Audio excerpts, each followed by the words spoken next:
大家好，现在我在湖北利川蒙道镇的塘田下这个地方。这个下边呢有一个洞穴叫罗家岩洞啊，有一户人家呢居住在这里面好多年，现在呢好像是没有居住了。不过我们下去探访一下啊，看一下这边这些土地也都是全部荒废的，然后长了很多的茅草。这个岩洞人家应该是还在下面吧。我从这个上边下来，经过那几个废弃的房子人家，然后再经过这一片茅草的林地，是吧？然后这里还有一个小道，继续的往这个下边走。我估计这个岩洞就在这个位置啊。这个地方环境真的非常漂亮，看一下对面的这些山啊。特别美的一个地方，这隐居的好地方啊！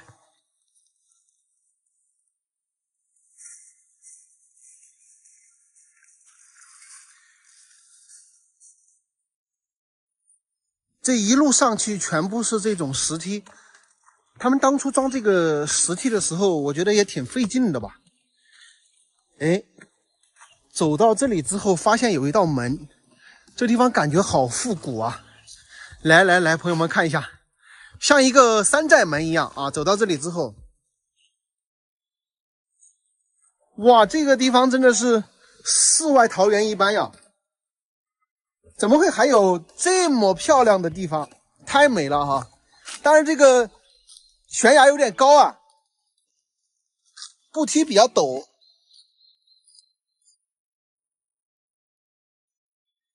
这么漂亮的地方怎么会搬走了，不在这里住了？我有点搞不懂啊！住在这里多爽！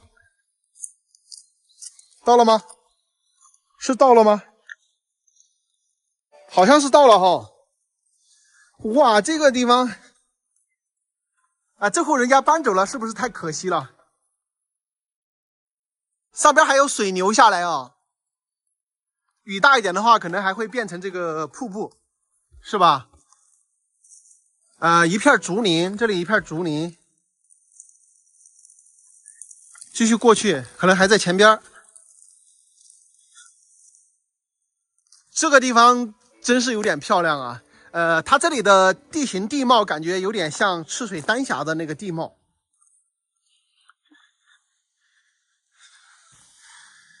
就是这个房子，我们可以看一下，这个地方好阴凉，然后门前都是大片的这个竹子，哎，到这儿来看一下哈，这边有2个小的这个猪圈牛圈，那么那个地方呢就是住人的，这个上方呢就形成了一个天然的屏障，那么房屋呢就建在这个岩墙的下边，而且房屋都没有顶的，可能是拆掉了吧，以前可能有顶。它这个地方啊，主要是这些步道都搞得很好啊，离上面的公路大概是1公里左右，但是它都是铺上这种石梯的，所以说我觉得还挺方便的了，生活在这里。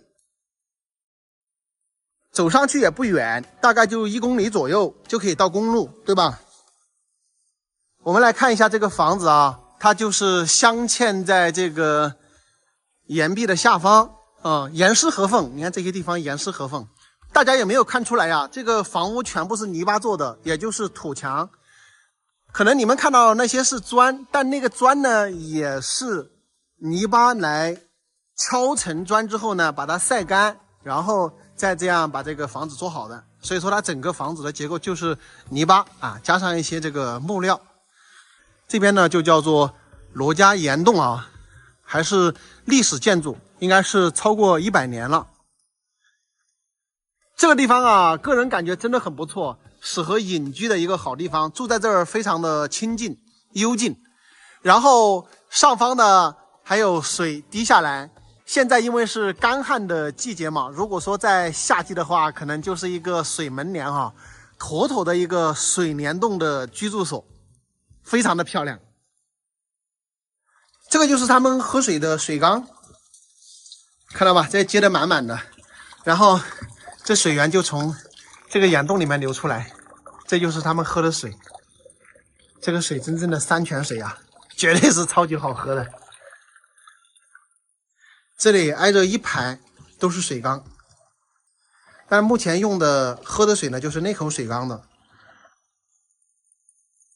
这个地方呢，就是放了两块这个石板，这儿呢就是洗衣台。我们可以看到这个石头上呢都有点光滑啊，估计就是一个洗衣台，长期搓衣服。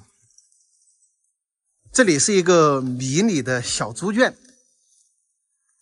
这个猪圈搞得像古建筑一样的，看吧，很小一间啊，我感觉猪长太大了，都有点转不动，都是喂猪的。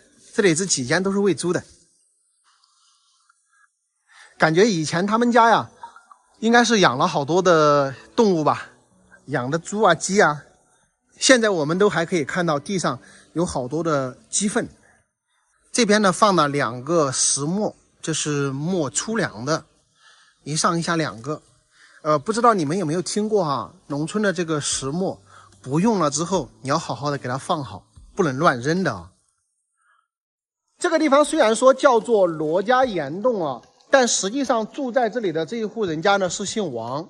我刚刚从上面村民那儿了解到，我也问了村里面70、80岁的老人，他们也说不清楚这个地方建了多少年了。以前居住在这里的人呢，就是一家8口人，是姓王，不是姓罗。虽然这个地方叫罗家岩洞啊，也有可能在王姓之前是姓罗的，对吧？我在这儿转了一会儿了，我发现它这个大门建的比较特别啊，它是歪着开的。我们普通的大门啊，正常建房子的大门呢，它就是正开的，对吧？而它这个地方呢是歪开的，不知道这个有什么讲究没有啊？你看大门的一个位置，它这个下方的石头是侧着摆过去的，这个地方留出来了，我看大概有1.5尺的这么一个位置，然后把这个门呢给它斜着开的。这就正儿八经的是一道歪门。那么为什么建房子要用歪门呢？如果说在一些大一点的古村落啊，我们会看到很多的这个歪门斜道，它的那个目的呢，可能是预防别人啊一眼就看到他家的中堂，或者说是冲的那种感觉，对吧？但是一家人住在这个岩洞中，这个门也是歪着开的。这我就不知道怎么去理解了，大家有没有明白的？它这个门为什么要歪着开？这边这2间是堆杂物的，这个位置好像可以走进去一下，让你们感受一下这个房屋的进深啊。其实它的整个宽度很大的，这个里面都很杂乱了啊，东西都堆得乱七八糟的，包括上面的东西也坍塌了，所以整个已经是荒废了好多年了。那我们说了，它这个是进深是2间，你看，所以说整个进深是比较长啊。这地方也是以前养牛的。那么大概整个房屋从这个外面这个大门这边开始往里面延伸呢，应该是10米啊到10多米的这么一个进深的空间。我觉得这一户人家居住的地方真的非常的舒服啊，在这里住了上百年的时间，最近几年又搬走了，我觉得挺可惜的。假如说是我的话，我肯定不会搬走啊。大家有没有人喜欢这样的地方居住啊？大家可以在视频下方留言评论哈，想来看一下的也可以来看一下。真的是特别适合隐居和清静的一个好地方啊！如果说你厌倦了城市的喧嚣生活，想要来大山感受这份宁静，这个地方是非常不错的一个选择。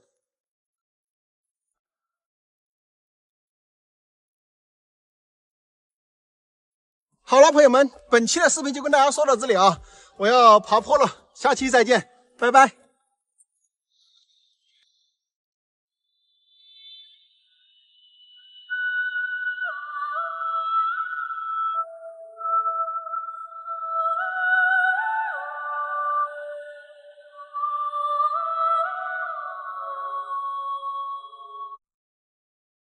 在贵州遵义的大山深处，我们发现了一个特别原生态的村庄。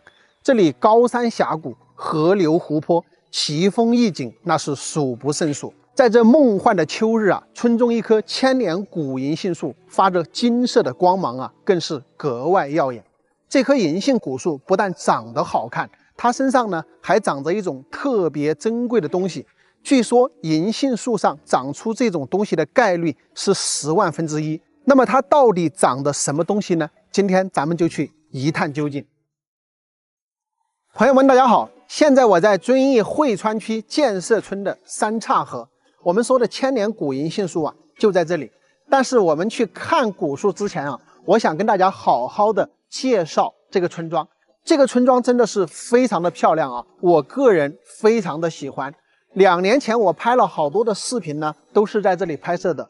我感觉应该不下20个视频吧。大家想看的那种高山峡谷、河流湖泊、奇峰异景，以及我们很多在山上的独居人家呢，在这里都能看到。这个地方呢，地处遵义仙人山和大娄山脉的过渡阶段，在这个建设村三岔河的山顶这些地方啊，有非常大面积的森林。所以说呢，我觉得这个地方呢，可以满足大多数人对于这种生态旅游的向往。但是比较遗憾的是，这个地方呢，属于原生态的村庄啊，没有进行过任何的开发。我们可以看一下这里的地形，山很高，峡谷也很窄。而在这些山川、河流、峡谷之间呢，有很多咱们看不到的风景，包括我来这里已经10次以上了，但是依然有很多的景我是看不到的。你们知道吗？这些山峰，包括有一些石柱笋，它都有一些人文的故事在里面，包括地理学呀等等。除了这些之外，在这些山峦之间呢，还有一些溶洞啊，包括在一些半崖的岩洞有这种小瀑布出来啊等等。所以建设村呢，真的是一个值得我们来探秘的宝藏之地啊！大家可以从这个大的环境来看一下，它两边是2个峡槽过来，然后一个峡槽过去，在中间这个位置呢，就是2河交界的地方，前边呢也有一个2河交界的地方，这个地方叫三岔河。它有2个三岔河，上游的位置呢有一个2河交界，再往下走一点有一个2河交界。这里整个呢它是分为3、4条大峡谷的汇合，在这些峡谷上面的这些山涧啊，有很多隐藏在山中的这些独居人家，起码有个5、6户、7、8户吧。对于我个人的见解来说啊，这个地方真的是适合轻度的搞一搞这种乡村旅游开发。我个人的建议呢，这里特别适合搞户外徒步旅行。你们不要小看这个，现在做户外徒步旅行的这个群体非常之庞大，而这里呢，恰好有这个天然的优势。这个地方几条大峡谷串联，我们在峡谷里可以作为营地的基地。我们要去徒步，可以徒步到山上。这个徒步路道呢，可以好好的去设计一下。刚才我已经讲了，这些山峰之间呢有很多的溶洞，包括有一些地方呢是半崖出水的，还有一些地方呢是有人文故事的等等。那么我们徒步的路线，把这些特别有意思的奇景把它串联起来呢，我相信很多的徒步爱好者呢，他是愿意到这里来玩耍的。在这个峡谷深处、河流边这些地方呢，可以做一些水产养殖，做一些民宿，包括养一些鸡、养一些鸭、养一些羊等等，让外面进来玩的人呢，他有吃的有玩的就够了。山顶的那些独居人家呢，就让他们住在那里，然后那些地方可以设计成什么呢？户外徒步者的补给站，上面可以卖一些东西，就像我们有些大景区一样，他们会把一些食物啊背到山上去卖，对吧？那么这里呢，可以继续的保留它的原生态，然后在山上的这些独居人家设立补给站。那么徒步爱好者呢，他徒步到山上去之后，他可以在上面露营，可以在上面那些有人的地方住一住，他也不显得害怕。大家想一想，3、5结伴呢，在这个大山之中徒步旅行，然后夜晚的时候我们露营在高山上，是一种什么样的体验？想想都特别有意思，对吧？而且我们在山上露营的时候啊，很有可能看到我们山里面的很多野生动物啊，包括野猪啊、山羊啊、什么昏子啊等等，这些野生动物在这个山上呢也是非常多的。而且我想的这个思路呢，不需要大的旅游公司来开发，村集体呢就可以去完成这个事情。就是取之于民，用之于民嘛。当地的老百姓也可以在这里卖东西啊什么的，不需要搞得太商业化，就是尽量保留它的原生态。我们一些喜欢野外的徒步爱好者呀，包括喜欢自驾游的朋友啊，其实都是更加的喜欢原生态一点，商业气息不要那么浓。只要我们到这个地方来，有吃的，有玩的，有到深山里面探寻的这种想法，我觉得就够了。而且在这个村里面呢，还有一棵镇村之宝——千年古银杏啊！在这秋冬来临之际啊，银杏树变黄，散发着金色的光芒，格外耀眼，非常漂亮。现在咱们就一起去欣赏一下。本来是要开车直接进去的，但是不巧啊，他们这边正在修补这个公路，所以说呢，不管是从上边来还是下边上去呢，都是开不过去的，只能步行。正好步行呢，可以带大家看一看这一路的风光哈。这个地方呢，就是一个两河交界的地方。这条河流呢，就是从上边的三岔河的位置呢流过来。这里呢，像是一个锁口啊，这边是一个20湾的这种峡谷，很美的哈。特别是夏季，咱们到这里来游玩，到这里来玩水呢，是非常舒服的。看一下这个峡谷里面正在修路，等这个路修好之后呢，大家要到这里来玩呢，就更加的方便了哈，直接车子就可以开到这个峡谷里边去。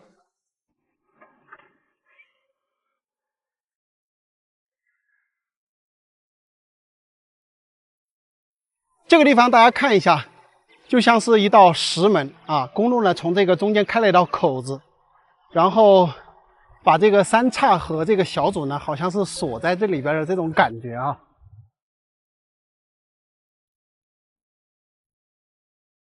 这里呢，就是我之前来拍摄的那个侯大姨她家啊。然后前边呢，已经看到那个显眼的银杏树了，大家就感受一下这里的风景是不是非常的漂亮。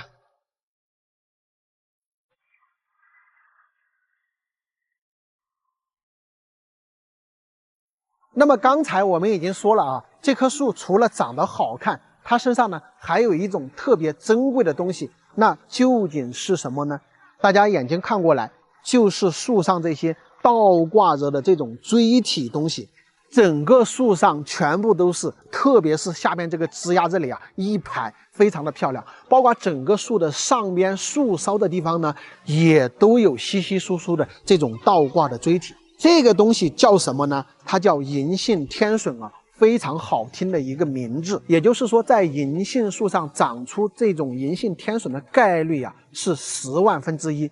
我相信大家见过很多的银杏树，你们有看到过这种锥体吗？是不是很少看得到？那么说到这里，小伙伴们又更加的好奇，这个天笋它是如何形成的呢？这棵树啊，它已经在这个地球上存活了上千年之久。也就是说，这个地方有这棵树的时候呢，完全是没有任何的人居住。那个时候呢，可能一些地壳的运动啊等等，诸如山体滑坡呀、泥石流啊等等这些大自然的灾害呢，对这棵千年古树呢进行了不断的摧残。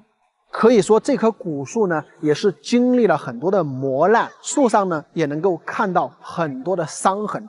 像这种天笋呢，就是泥石流一些地燃灾害不断的对这棵树进行撞击，撞出了伤疤之后，这个伤疤的位置呢又不断的愈合长出来的这样的天笋。所以说这个天笋呢也是这棵树成长千年经历了各种磨难的一个见证。好了，朋友们，本期的视频呢就跟大家说到这里，咱们下期再见，拜拜。